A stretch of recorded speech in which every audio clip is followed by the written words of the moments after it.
What if I told you the world's most valuable company quietly helped build the world's next superpower? Not with weapons, not with politics, but with iPhones. In 20 years, Apple didn't just make China its factory, it made it smarter, faster, and stronger. The skills China basically learned by building iPhones, they're now using it to power their electric vehicles, batteries, and even AI hardware. Apple came to China to scale, but China used Apple to evolve. This is the untold story of how Apple became China's ultimate accelerator and maybe its biggest risk. This is the greatest case study of how a country like China that was struggling with massive poverty 50 years ago is now world's second largest economy next to USA. In the early 2000s, Apple was on a quest to revolutionize the tech industry. To achieve this, they needed a manufacturing partner capable of matching their ambition and scale. They found that partner in China.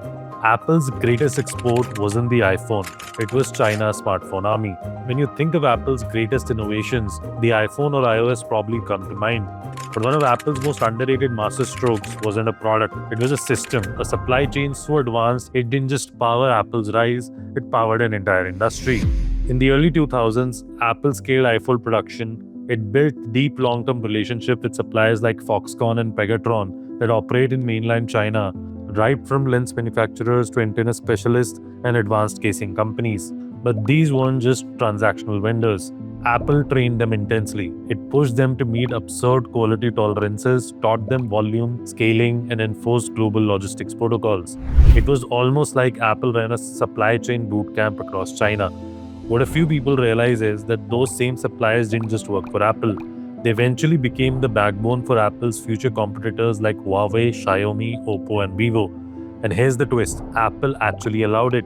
In fact, Apple encouraged it. But why? Because Apple didn't want to be seen as the sole lifeline of its Chinese supply base. It knew that if a supplier became too dependent on Apple, it created long-term risk.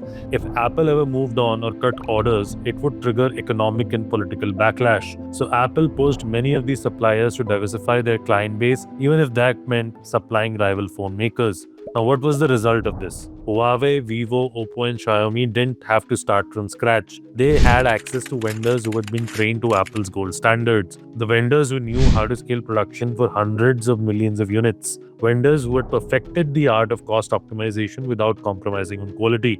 This dramatically lowered the entry to barrier for these Chinese phone brands to go global. And because they didn't have to build the supply chain, they could just focus on speed, pricing, and local market dominance. So they moved fast. Huawei pushed into telecom bundles and R&D. Xiaomi cracked online sales and community-led marketing. Vivo and Oppo built deep rural distribution in Asia and Africa. All of them were riding the industrial infrastructure that Apple had already paid for and perfected. By 2020, the manufacturing network had scaled so efficiently that these brands weren't just competing, they were dominating. Today, Chinese smartphone makers hold over 55% of the global market share. They are in every continent, in every price range, across every tier. Yes, Apple still owns the premium end, but in the battle for global volume, the brands that Apple's own ecosystem helped nurture eventually won. And that's the great paradox. Apple went to China to build its empire. In doing so, it unknowingly built the empires of its competitors, not because of being naive, but because of the strategy. In the world that now runs on smartphones, it's not just about who makes the best phone. It's about who owns the factory floor. And in that story, Apple lit the match and China built the fire. And guess what? In 2019, Huawei outsold the iPhones globally. And this is exactly where Apple gets into the panic mode. Tim Cook, during his internal calls at the time, called it one of their biggest disasters. The shareholders were told everything is fine, despite shrinking iPhone sales in China. The ripple effect on the EV industry. Apple didn't just build a supply chain for phones, it unintentionally laid the foundation for China's electric vehicle revolution. The same manufacturing muscle that churned out hundreds and millions of iPhones would later become core to the EV industry. And just like Chinese smartphone makers, EV companies piggybacked on this infrastructure. Take BYD for example. What started as a humble battery manufacturer is now the world's top-selling EV brand, even outselling Tesla in some quarters. But BYD's rise wasn't in isolation. It came from a broader ecosystem of supply chain excellence that Apple helped build across Shenzhen, Guangzhou, and beyond. BYD had early access to advanced lithium battery tech thanks to the spillovers from smartphone manufacturing. The scale and speed of Chinese component makers trained under Apple's demand gave BYD an edge in cost, quality, and time to market. Even in vehicle design, EVs began looking more like smartphones on wheels, touchscreens, chips, sensors, OTA updates. All areas where Apple had pushed suppliers to evolve. And because these suppliers were now skilled in producing at Apple standards, EV makers didn't need to start from scratch. They inherited a generation of world class vendors ready to produce at scale. Today, China produces more than half of the world's EVs. Companies like BYD, NIO, and XPeng are competing globally not just with great cars but with unmatched cost efficiency. In hindsight, the iPhone supply chain wasn't just about phones. It was a national capability building project, one that spilled into semiconductors, batteries, robotics, and now the EVs driving the next global industrial wave. And the world is now only catching up.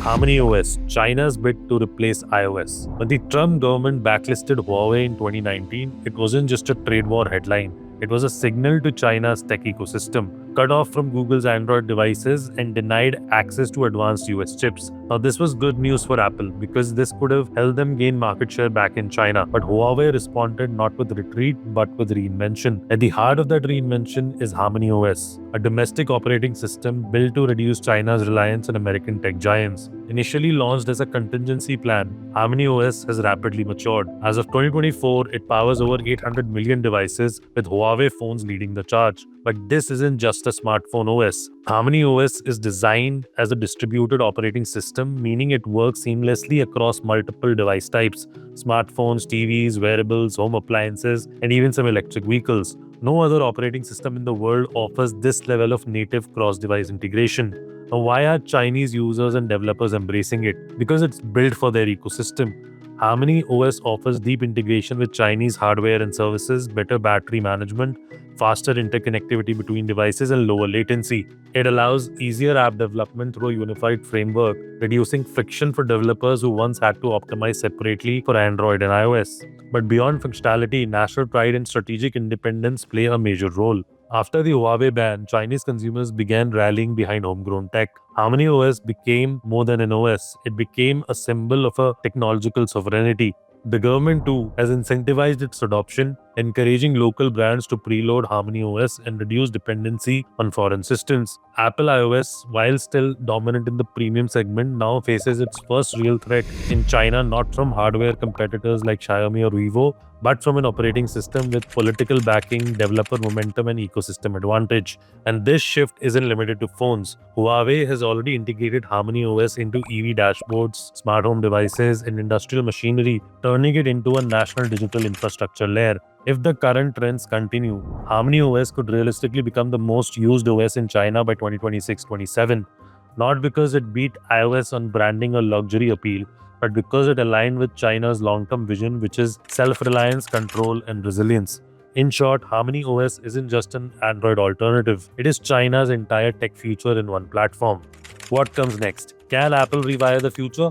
Apple's journey in China is one of the most remarkable case studies in modern capitalism, a story of precision, scale, and mutual benefit. But today, the story is at the crossroads. This very supply chain Apple helped build has now empowered a new generation of Chinese giants, not just in smartphones, but in EVs, consumer electronics, and operating systems.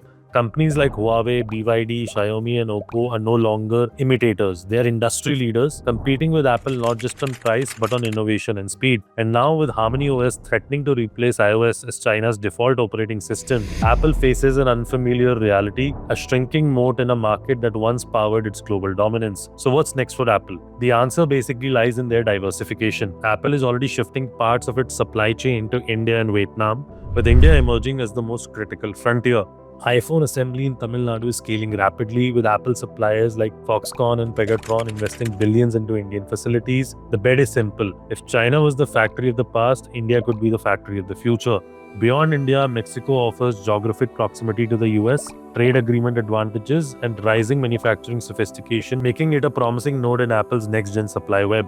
But this is not just about geography. Apple's challenge now is to replicate what it did in China and to build deep supplier ecosystem, train local workforces, and embed itself into new economies. That takes time, capital, and trust. The future will not be a simple China versus the world dynamic.